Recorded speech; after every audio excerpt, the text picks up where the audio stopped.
ದೆಹಲಿಯಲ್ಲಿರುವ ಭಾರತೀಯ ಕೃಷಿ ಸಂಶೋಧನಾ ಸಂಸ್ಥೆಯಲ್ಲಿ ಇಂದು ಆರಂಭವಾದ 2 ದಿನಗಳ ರಾಷ್ಟ್ರೀಯ ಕೃಷಿ ಸಮ್ಮೇಳನ ಮುಂಗಾರು ಅಭಿಯಾನ 2026ರ ಕಾರ್ಯಕ್ರಮದಲ್ಲಿ ಕೇಂದ್ರ ಕೃಷಿ ಮತ್ತು ರೈತ ಕಲ್ಯಾಣ ಸಚಿವ ಶಿವರಾಜ್ ಸಿಂಗ್ ಚೌಹಾಣ್ ಪಾಲ್ಗೊಂಡರು.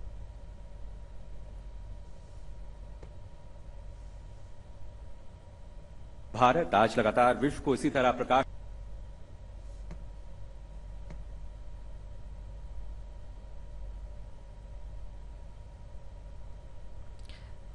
ಕಾರ್ಯಕ್ರಮ ಉದ್ದೇಶಿಸಿ ಸಚಿವರು ದೇಶದ ರೈತಾಪಿ ವರ್ಗದ ಕಠಿಣ ಪರಿಶ್ರಮದಿಂದಾಗಿ ಆಹಾರ ಧಾನ್ಯಗಳ ಉತ್ಪಾದನೆಯಲ್ಲಿ ಹೊಸ ದಾಖಲೆ ಸೃಷ್ಟಿಯಾಗಿದೆ. ಒಟ್ಟಾರೆ ಆಹಾರ ಧಾನ್ಯದ ಉತ್ಪಾದನೆಯನ್ನು 3765 ಲಕ್ಷ ಟನ್ಗಳಷ್ಟು ಅಂದಾಜಿಸಲಾಗಿದೆ. ಕಳೆದ ವರ್ಷಕ್ಕಿಂತ 188 ಲಕ್ಷ ಟನ್ಗಳಷ್ಟು ಉತ್ಪಾದನೆ ಏರಿಕೆಯಾಗಿದೆ ಎಂದು ಹೇಳಿದರು. ದೇಶದ ವಿಜ್ಞಾನಿಗಳು, ರಾಜ್ಯಗಳು, ಸರ್ಕಾರದ ನೀತಿಗಳ ಸಂಯುಕ್ತ ಪ್ರಯತ್ನದ ಫಲವಾಗಿ ಈ ಸಾಧನೆ ಸಾಧ್ಯವಾಗಿದ್ದು, ಆಹಾರ ಸುರಕ್ಷತೆಯನ್ನು ಖಚಿತಪಡಿಸುವುದು ಮತ್ತು ರೈತರ ಜೀವನವನ್ನು ಉತ್ತಮಪಡಿಸುವುದು ಸರ್ಕಾರದ ಜವಾಬ್ದಾರಿಯಾಗಿದೆ ಎಂದರು. ಇದೇ ಜೂನ್ 1ರಿಂದ 30ರವರೆಗೆ ಕೃಷಿ ಭೂಮಿ ಉಳಿಸಿ ಅಭಿಯಾನವನ್ನು ದೇಶಾದ್ಯಂತ ಹಮ್ಮಿಕೊಳ್ಳಲಾಗಿದೆ. ಕೃಷಿ ಭೂಮಿಯ ಸುರಕ್ಷತೆ ಮತ್ತು ರೈತರ ಹಿತಾಸಕ್ತಿ ಕಾಪಾಡುವುದು ಈ ಅಭಿಯಾನದ ಉದ್ದೇಶವಾಗಿದೆ. ಅರ್ಹ ರೈತರಿಗೆ ಯೋಜನೆಗಳ ಲಾಭ ದೊರೆಯುವಲ್ಲಿ ಅಡ್ಡಿಯಾಗುವ ನಿಯಮಗಳನ್ನು ಬದಲಿಸುವುದು ಅಗತ್ಯ ಎಂದು ಅಭಿಪ್ರಾಯಪಟ್ಟರು. उस पर हमारे वैज्ञानिक भी और शोध करें, तेजी से रिसर्च करें. तो एक तो मिशनों की समीक्षा आप करें, आपकी नजर रहेगी तो चीजें तेजी से ठीक होगी. एक बीज की बात अभी यहां प्रेजेंटेशन में आई.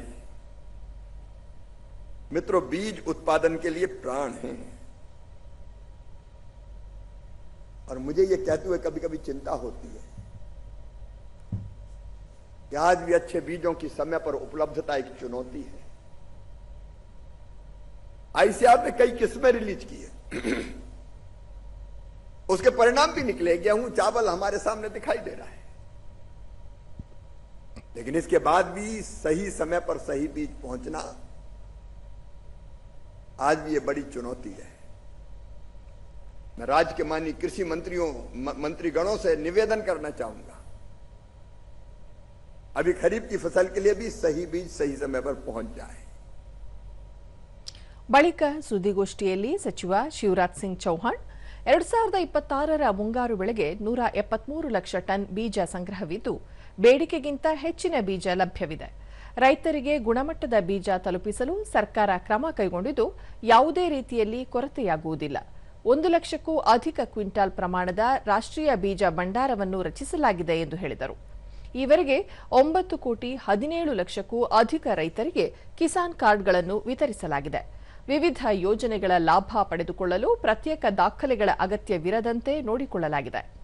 ಸೂಕ್ತ ಸಮಯದಲ್ಲಿ ಸಾಲ ಪಡೆದುಕೊಳ್ಳಲು ಸಹ ಕಿಸಾನ್ ಕಾರ್ಡ್ನಿಂದ ಅನುಕೂಲವಾಗಿದೆ ಎಂದರು.